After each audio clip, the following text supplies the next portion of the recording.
Сәлем достар, мен бүгін оңай дайындалатын салаттармен бөлісетін болам. Арнама жазылуды ұмытпаймыз.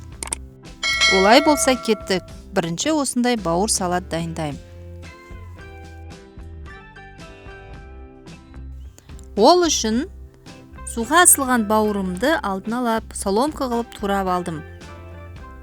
Светофор перецімді де соломка қылып турап үстіне салдым. Және корнишон салдым. Ары қарай петрушка, кинза, сарымсақ және специи, тұз, бұрыш салдым.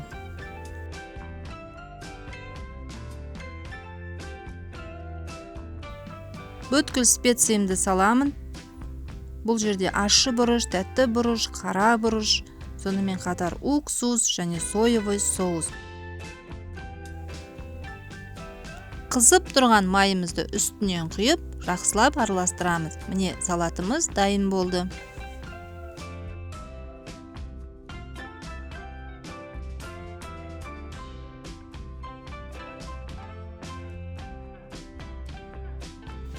Екінші салатыма кірісемін. Бұл салат тек қана оңай, тез дайындалмайды, сонымен қатар өте пайдалы салат.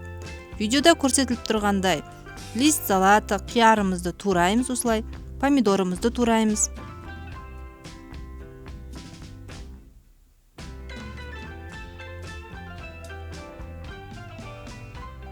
Тұз және зәйтін майымызды құйып, жақсылап араластырамыз.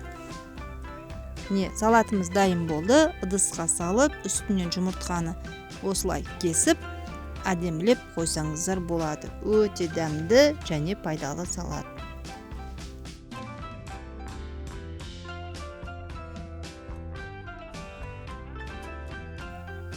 Келесі салатымызды дайындау үшін бізге керегі қияр, соломка қылып туралған, жұмыртқа соломка қылып туралған, асылған тауық, оны да соломка қылып турап алдым.